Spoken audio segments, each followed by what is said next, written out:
So a couple weeks ago, I did something which could be quote-unquote crazy. I didn't think it was crazy. I think it was just me being good and helping somebody out. So you gotta be smart, though. You gotta have your wits about you. You can't be stupid. But you gotta be able to be smart enough and intelligent enough to gauge if a person is a threat or not. And I'm a pretty good judge of character with that. Not all the time, obviously. Some people I've considered friends were not. But, you know, that's just how it goes. You got to take risks in life. Now, there was no benefit to me helping this person out. But I've helped out plenty of people where there was no benefit to it, and I never got anything from it.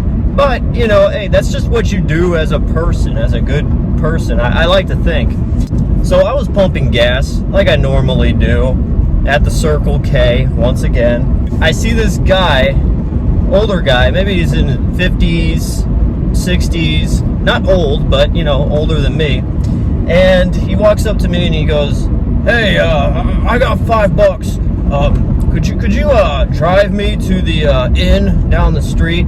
And this inn is basically a place for people that I think could possibly be on the run. Or they're just, you know, trying to stay anonymous. But it's you know, a locally ran place that, you know, has 7-8 rooms to it, and that's it.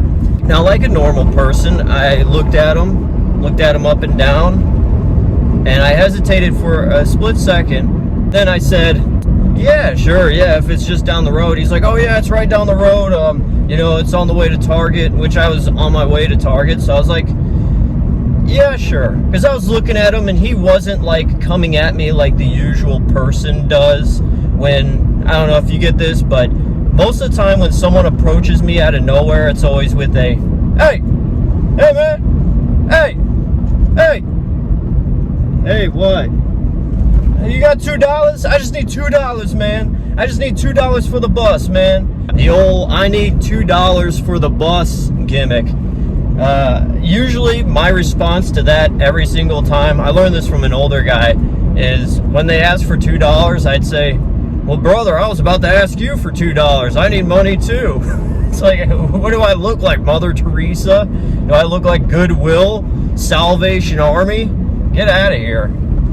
And as I am, I'm not scared of much of anything. So I'm willing to, you know, stick my neck out to help somebody, as opposed to,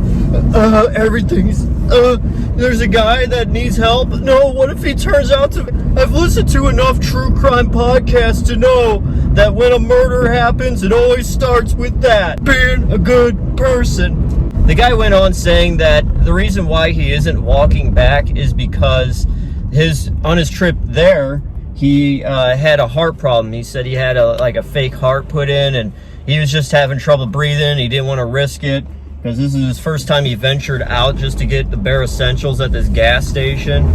And so I put myself in his shoes, and I was thinking, okay, what if I were him? How would I approach a guy that, you know, out of nowhere, out of the blue, and I needed a ride? I would offer money right up too. I would be as, you know, calm and good as all. I wouldn't do the whole, "Hey, I need $2 for the bus, man."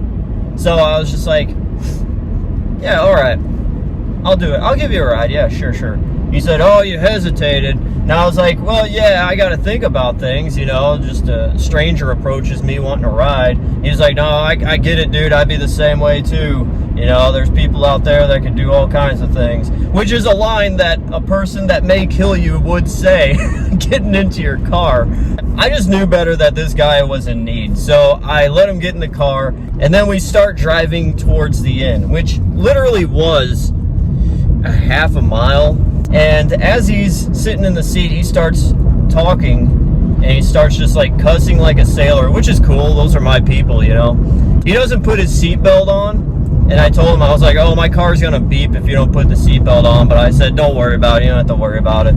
He's like, "Oh, okay, man." He's like, "Yeah, I don't think passengers, if you get pulled over, passengers have to give their identification or anything, do they?" And I was like, I don't know. He's like, "No, I know that's a law. Like, you don't, I don't have to say anything if you do get pulled over if I'm not wearing a seatbelt."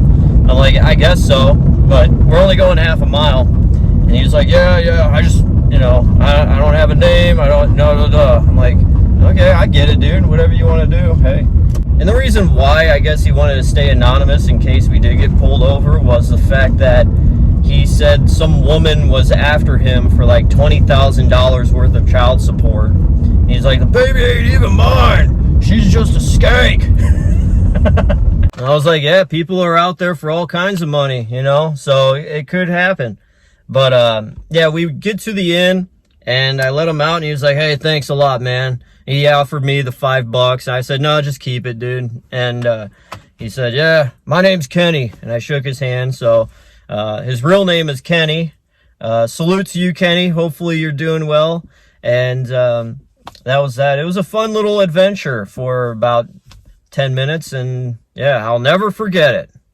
Anyways, that is my adventure on driving some random stranger to a cheap hotel. I'll see you later. Peace out.